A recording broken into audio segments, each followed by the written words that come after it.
माणसासमोर जेव्हा डेडलाईन असते ना, त्यावेळेला माणूस सगळ्या गोष्टी विसरून फक्त आणि फक्त आपल्या ध्येयाच्या मागे धावत असतो. आणि ती डेडलाईन तुम्हाला मिळालेली आहे आणि ती म्हणजे 8 ऑक्टोबर. आणि त्यामुळेच आता सगळं काही विसरून 8 ऑक्टोबरच्या पाठी धावायला तुम्ही सुरुवात केली असेल, कारण हॉल तिकीट आलेले आहेत. आणि हॉल तिकीट आल्यानंतर अभ्यासाचा एक उत्साह वेगळाच असतो, पण त्याचसोबत शेवटच्या दिवसात नक्की काय वाचायचं याचं एक कन्फ्युजनही असतं. आणि हे कन्फ्युजन तुमचं दूर व्हावं आणि त्याचबरोबर 180 डेजचा शेवटचा जो आठवडा आहे त्याचा लास्ट प्लॅन म्हणजे ॲक्च्युली 180 डेज जे आहे ते अगदी 190 डेजच्या पुढे पण जात आहे. बट स्टील हा जो लास्ट वीकचा प्लॅन आहे तो मी व्हिडिओच्या माध्यमातून शेअर करते, कारण याच्या बाबतीत बरेचसे कन्फ्युजन होण्याची शक्यता आहे. म्हणून हा प्लॅन जो आहे तो ऑलरेडी मी आपला जो टेलिग्राम चॅनल आहे वॉरियर ऑफिसर तिथे दिलेला आहे. मात्र उरलेल्या 7 दिवसांमध्ये काय करायचं याच्या बाबतीत ज्यांच्या पण डोक्यात कन्फ्युजन आहे त्या सगळ्यांचे कन्फ्युजन दूर करणारा हा व्हिडिओ मी घेऊन आले आहे तुमच्यासाठी. हॅलो वॉरियर्स, मी सुप्रिया आणि तुम्ही पाहत आहात वॉरियर ऑफिसर एज्युकेशनल चॅनल. फक्त लढण्याची नव्हे, जिंकण्याची तयारी. आणि तीच तयारी तुम्ही करत आहात. 180 दिवस झाले आणि उरलेले काही दिवस. तर बेसिकली हा जो व्हिडिओ आहे शेवटच्या 7 दिवसांमध्ये सर्व विषयांची रिव्हिजन करायची आहे. म्हणजे 7च्या 7 विषयांना टचही झालं पाहिजे, 7च्या 7 विषयांमधले इम्पॉर्टंट घटकही झाले पाहिजेत. आणि एक्झामच्या दिवशी आपल्याला असं फील नाही झालं पाहिजे की अरे माझं हे राहून गेलं, ते राहून गेलं. त्याच्यासाठीचा प्लॅन तुमच्यासोबत शेअर करते. ज्यावेळेला हा प्लॅन तुम्ही करत असता त्यावेळेला तुम्हाला प्रायोरिटी ठरवता आली पाहिजे की पहिल्यांदा कुठली गोष्ट करायची आहे. म्हणजे मोस्ट इम्पॉर्टंट काय आहे ते पहिल्यांदा करून घ्या आणि मग त्याच्यानंतर जे काही असेल ते. सो जे लिस्ट इम्पॉर्टंट असेल ते राहिलं मागे तरी चालेल, पण जे मोस्ट इम्पॉर्टंट आहे ते मात्र मागे राहिलं नाही पाहिजे. आणि त्या अनुषंगाने हा प्लॅन आहे. तर 1 ऑक्टोबरपासून ते 7 ऑक्टोबरपर्यंत आणि 8 ऑक्टोबरला तुमची एक्झाम आहे. तर याच्यामध्ये तुम्हाला एक्झॅक्टली काय काय करायचं आहे जेणेकरून 7 विषयांची रिव्हिजन होईल. तर जर आपण 1 ऑक्टोबरचा विचार केला तर मी जे काही सांगते हे मी फास्ट का सांगते, कारण तुमच्याकडे ही वेळ कमी आहे म्हणून हे थोडंसं फास्ट घेण्याचा मी प्रयत्न करते. पॉलिटी, हिस्ट्री आणि जॉग्रफी हे 3 सब्जेक्ट घ्यायचे 1 तारखेला म्हणजे आज. ॲक्च्युली हे मी सकाळी शेअर केले, सो ज्यांनी घेतले त्यांचं झालं असेल, म्हणजे त्यांनी करायला सुरुवात केली असेल. तर ॲक्च्युली या प्लॅनमध्ये आपण 7च्या 7 सब्जेक्ट त्याची कंप्लीट रिव्हिजन बसेल या अनुषंगाने घेतोय.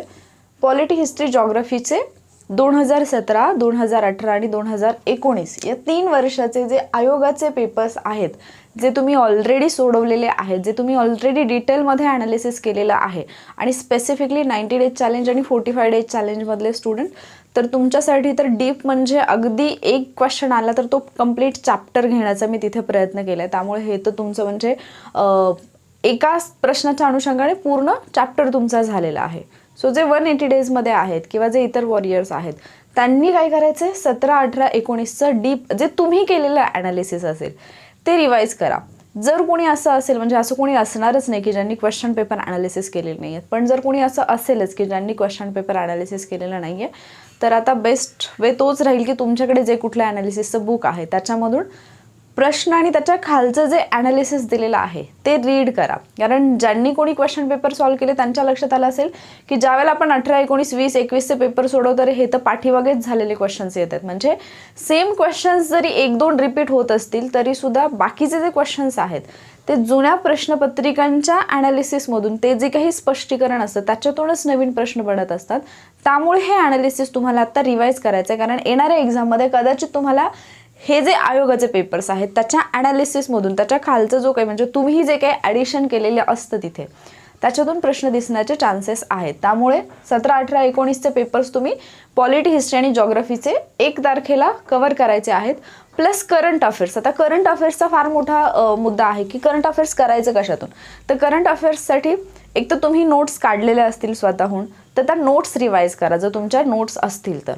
जर तुम्ही नोट्स काढल्या नसतील तर किमान तुम्ही तुमच्या बुकमध्ये पॉईंट्स हायलाईट केले असतील तर ते हायलाइटेड पॉईंट्स जे आहेत ते रिवाईज करा. समजा तुमच्याकडे नोट्सही नाही आहेत आणि बुकमध्ये हायलाइटेड पॉईंट्सही नाही आहेत तर बेस्ट आत्तापर्यंत तुम्ही कुठलीही लेक्चर सिरीज, कोणाचंही यूट्यूबवरचं जे पण लेक्चर किंवा तुम्ही मे बी स्पेसिफिक क्लास वगैरे केला असेल तर त्यांचे काही लेक्चर्स असतील तर त्याच्यामधले सिलेक्टिव्ह लेक्चर्स जे आहेत म्हणजे त्यांनीही सांगितलं असेल काही लेक्चर्स खूप डीपमध्ये किंवा अगदी म्हणजे आठवड्याचे लेक्चर्स असतील, मंथली लेक्चर असतील तर त्याच्यातून तुम्ही सिलेक्ट करा काही 6माही लेक्चर्स किंवा वार्षिकीमधून लेक्चर्स तुम्हाला मिळत आहेत का आणि ते करा. कारण तुम्ही जर सगळे लेक्चर्स करायचं म्हटलं की मी प्रत्येक मंथचं घेऊन बसेन तर दिवसातून एवढा वेळ तुम्हाला देणं पॉसिबल नाही होणार आणि ते सगळे रिवाईज पण नाही होणार तुमचे प्रॉपरली, फक्त प्रेशर वाढत जाईल.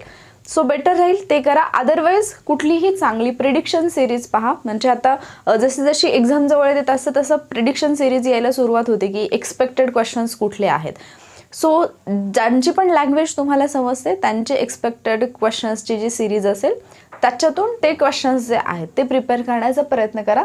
याची तुम्हाला करंट अफेअर्ससाठी फार हेल्प होईल. कारण ज्यावेळेला तुम्ही प्रेडिक्शन सिरीज पाहता तर त्याचा फायदा हा राहतो की म्हणजे करंट अफेअर्समध्ये एवढं सगळं जे असतं तर ते सगळं करायची गरज तुम्हाला पडत नाही. तुम्ही सिलेक्टिव्ह गोष्टी व्यवस्थितपणे करू शकता.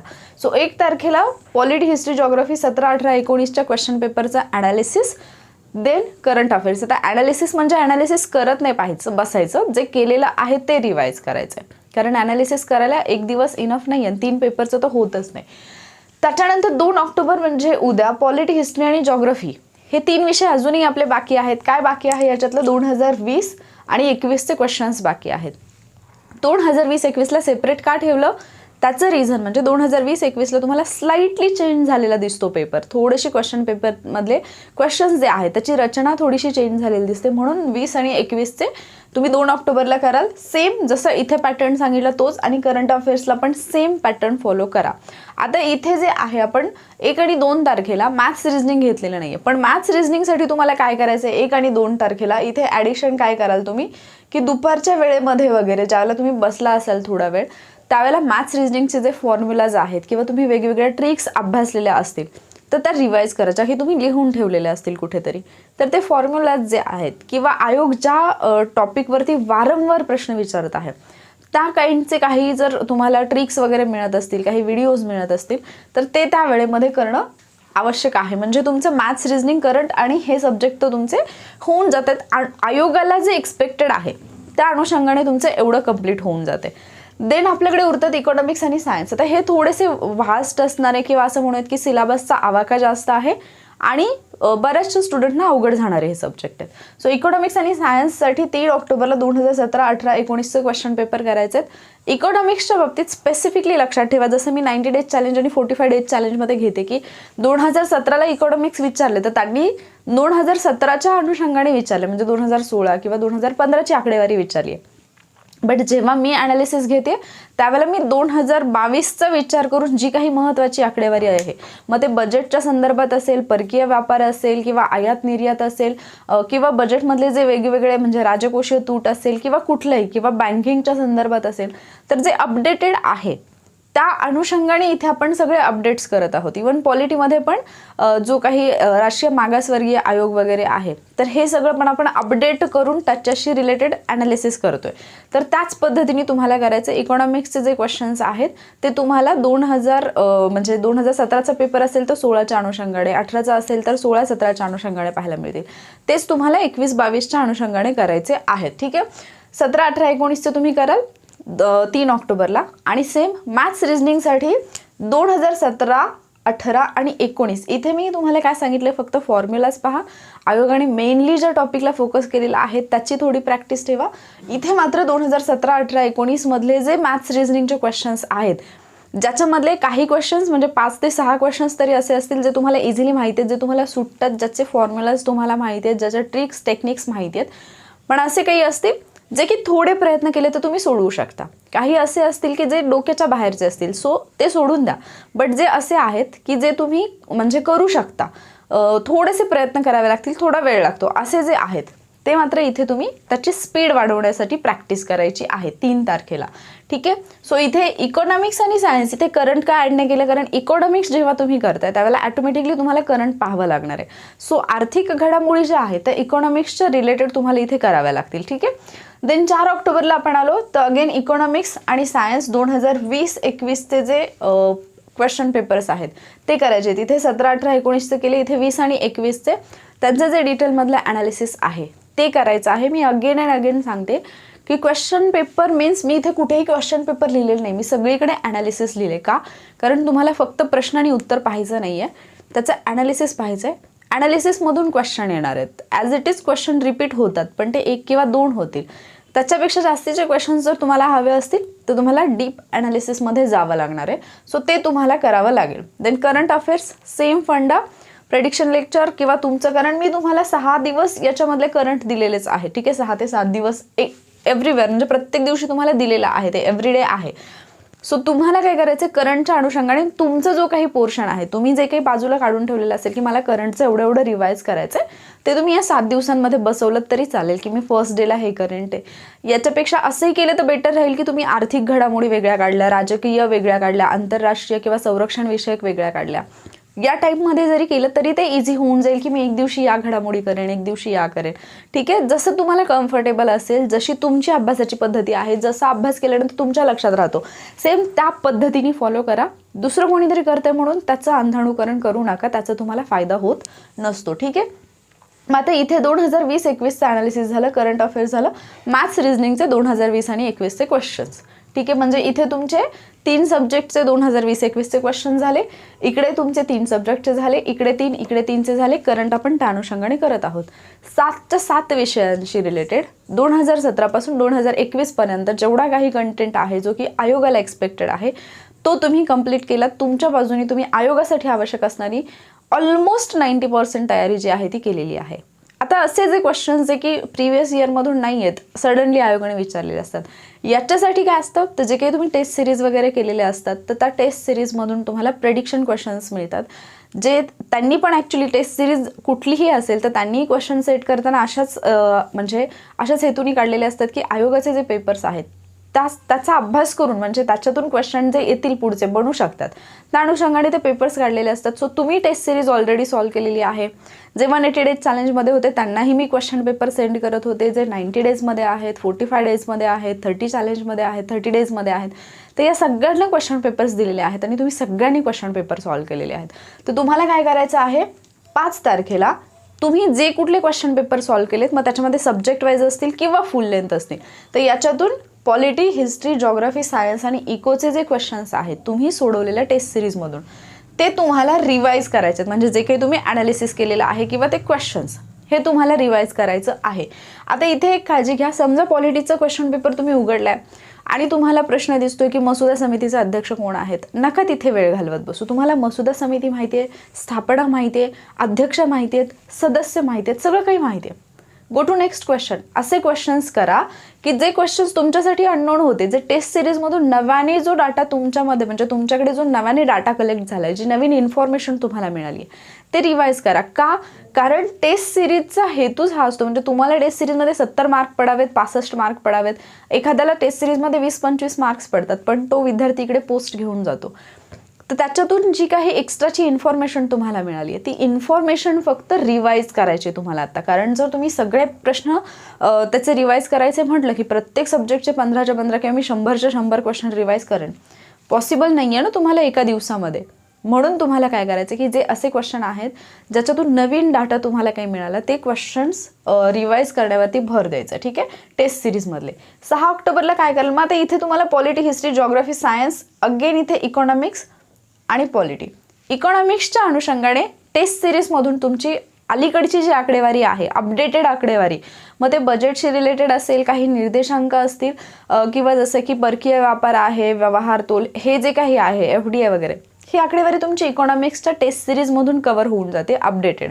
आणि पॉलिटीच्या संदर्भात पण ज्या काही नवीन घडामोडी घडलेल्या असतात, घटनादुरुस्ती असेल किंवा पॉलिटीच्या अनुषंगाने जे काही झालेलं असेल, मग ते हायकोर्टशी रिलेटेड असेल, सुप्रीम कोर्टशी रिलेटेड असेल, वेगवेगळे आयोग असतील, जे की प्रश्न करंट अफेअर्समध्ये पण येऊ शकतात किंवा काही नियुक्त्या असतात, तर त्या पॉलिटी आणि इकॉनॉमिक्स या 2 सब्जेक्टमध्ये तुमच्या होऊन जातात. फॉर एक्झाम्पल WTO वरती वगैरे असेल किंवा इकडे आपण पॉलिटीचा विचार केला तर नीती आयोगाच्या संदर्भाने वगैरे काही प्रश्न आला जो की इकडे आणि इकडे दोन्हीकडे बनू शकतो, तर ते जे आहे ते तुमचं इथे होऊन जाईल. निवडणूक आयोगाच्या संदर्भाने ज्या काही नेमणुका आहेत, तर या ज्या गोष्टी आहेत या तुमच्या या 2 सब्जेक्टमध्ये होऊन जातात, करंटशी रिलेटेड सुद्धा. म्हणून याचं जे रिव्हिजन, याची जी रिव्हिजन आहे ती तुम्हाला प्रॉपरली करायची.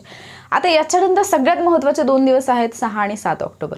तसं पाहायला गेलं तर 1 तारखेपासूनच, म्हणजे आत्तापासूनच एका गोष्टीची फार काळजी घ्या, ते म्हणजे डिस्ट्रॅक्शनपासून दूर राहा. कारण इथून पुढे जे पण व्हिडिओज येतील, जे पण लोक तुम्हाला भेटतील, प्रत्येकाचं मत वेगळं वेगळं असेल. तुमचं एक डोक्यात फायनल पाहिजे की तुम्हाला काय करायचं आहे. म्हणजे 65 डेजमधले काही वॉरियर्स जे मला अजूनही सांगतात की मॅम एवढं छान 65 डेज आम्ही प्रॉपरली फॉलो केलं आणि एक्झामच्या जस्ट 2 दिवस आधी म्हणजे कुठून सुचलं आणि दुसऱ्या लोकांचं काहीतरी ऐकलं आणि मग ते जे काही आत्तापर्यंत केलं होतं ते पूर्ण म्हणजे ती मेहनत पाण्यात गेली. म्हणजे मी असं नाही म्हणते की दुसरे लोक चुकीचं सांगतात, ते बरोबर सांगतात, पण तुम्ही जो प्लॅन फॉलो केलेला आहे तिथे ते सूट होईलच असं नाही.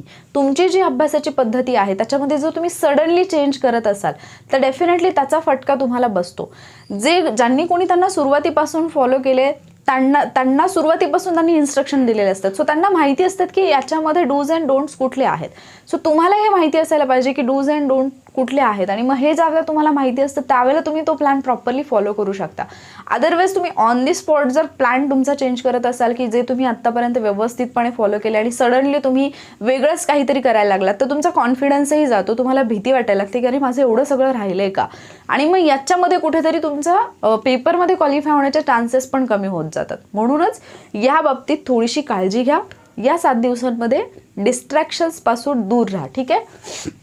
त्याच्यानंतर आता 6 तारखेचा दिवस आणि 7 तारखेचा दिवस खूप इम्पॉर्टंट आहे. इथे काही लोड नका घेऊ, आणि इव्हन मी तर म्हणते की या 7 दिवसामध्ये नवीन काही वाचायचंच नाही आहे तुम्हाला, जे केले तेच प्रॉपरली करायचं आहे.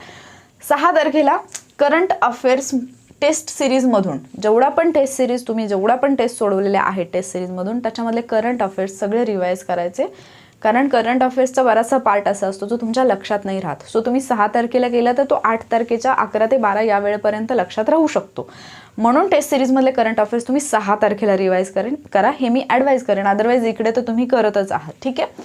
त्यानंतर ज्या काही ट्रिक्स आहेत तुमच्याकडे, प्रत्येक सब्जेक्टच्या ट्रिक्स आहेत अवघड घटक लक्षात ठेवण्यासाठी, मग जे तुमचे ऑलरेडी पार्ट झालेले आहेत की हां म्हणजे मला राष्ट्रीय महामार्गाचा तुम्ही व्हिडिओ पाहिला असेल वॉरियर ऑफिसरवरचा, तर ते तुमचे तोंडपाठ झाले असतील सगळे राष्ट्रीय महामार्ग, मग ते परत पाहायची गरज आहे का, तर नाही.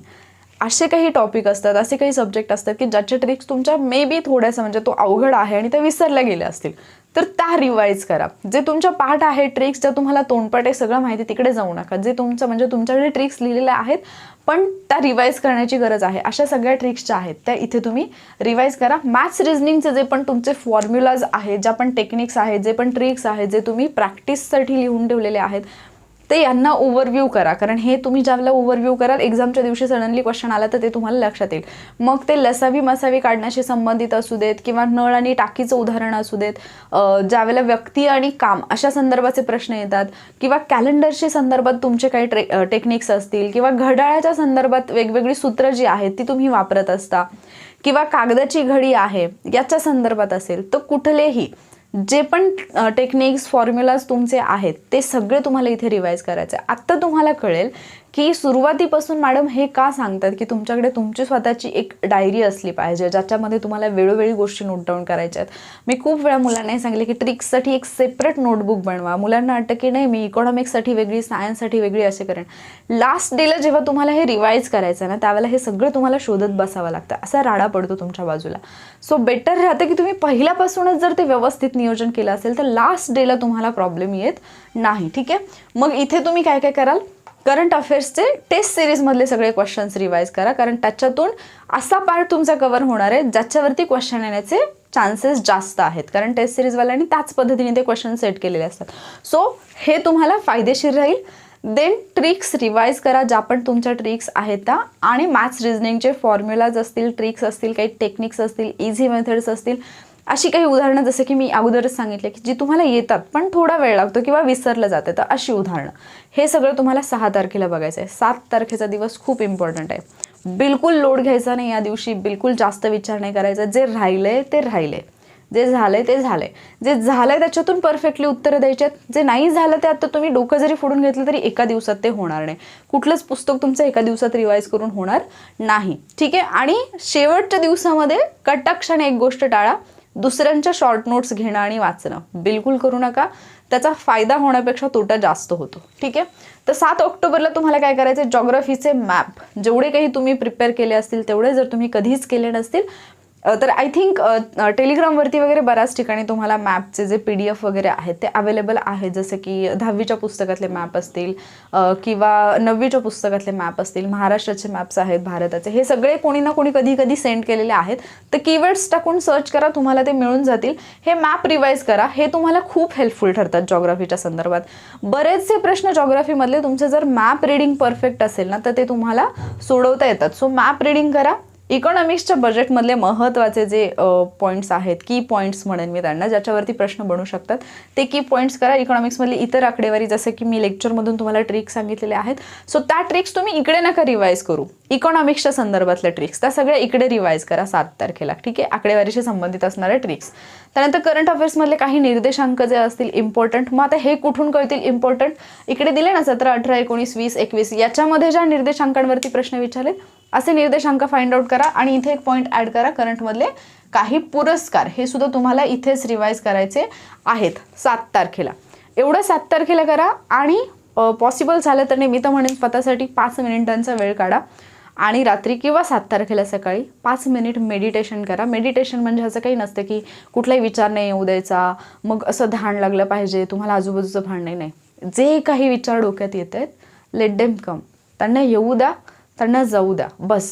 अजिबात त्याच्याशी भांडण्याचा, त्याच्याशी डील करण्याचा प्रयत्न करू नका. Positive, negative, what ever it is, ते विचार येऊन जाऊ देत एकदा. अदरवाईज काय होतं ना, त्या गोष्टी अशाच आपल्या मनात राहतात आणि आपण अभ्यास करत असतो, तिकडे आपलं लक्ष नसतं, आपलं सगळं लक्ष त्या विचारांकडे असतं आणि म्हणून मग तुम्ही जे करता त्याच्यावरती तुम्ही फोकस नाही करू शकत. आणि एवढं सगळं केल्यानंतर 8 तारखेला फ्रेश माइंडनी, फुल कॉन्फिडन्सनी पेपरला जायचं की मी जे केले त्याच्यातून प्रश्न येणार आहेत. तुम्ही एक्झाम हॉलमध्ये गेलात, पहिला प्रश्न तुम्ही पाहिला, काही गंध नाही, अरे हे अननोन आहे. दुसरा प्रश्न पाहिला, तिसरा, पहिले 10 प्रश्न जरी तुम्हाला माहिती नसतील, तुम्ही कधीही न वाचलेले, तुम्हाला न येणारे असतील, तरी सुद्धा कॉन्फिडन्स एवढा सुद्धा लो होऊ द्यायचा नाही. कारण तुमच्याकडे 90 प्रश्न बाकी आहेत आणि त्या 90मधून किमान 70 प्रश्न तरी असे आहेत जे तुम्हाला माहिती आहेत, जे तुम्ही अभ्यासलेले आहेत, ज्यांची उत्तरं तुम्हाला येत आहेत. आणि ते जर 70 प्रश्न तुम्हाला टॅकल करता आले तर तुम्ही क्वालिफाय होणार आहात. 70 पैकी अगदी 60 जरी आले, 65 जरी आले, तरी सुद्धा तुम्ही क्वालिफाय होणार आहात, हा विश्वास ठेवा.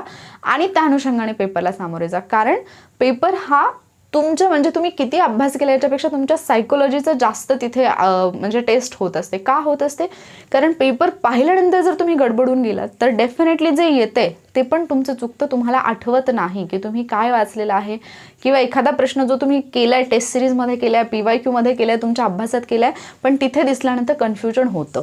सो याच्याबद्दलचा एक सेपरेट व्हिडिओ मी 6 तारखेला किंवा 7 तारखेला अपलोड करेनच. आत्ता जे आहे ते पुढच्या 7 दिवसाचा प्लॅन तुमच्यापर्यंत घेऊन येणं गरजेचं होतं. आणि याच्यामध्ये इम्पॉर्टंट राहिला 8 तारखेचा प्लॅन, 11 ते 12 पेपरचा धुरळा करून या, बस इतकंच, ठीक आहे. सो आय होप की हा प्लॅन तुम्हाला हेल्पफुल ठरला असेल. याच्यामध्ये काही आवश्यक चेंजेस असतील की असं मला वाटलं की अरे हा एखादा पॉईंट राहून गेलाय जो की या 7 दिवसांमध्ये रिवाईज करणं गरजेचं आहे, तर तो ॲड केला जाईल.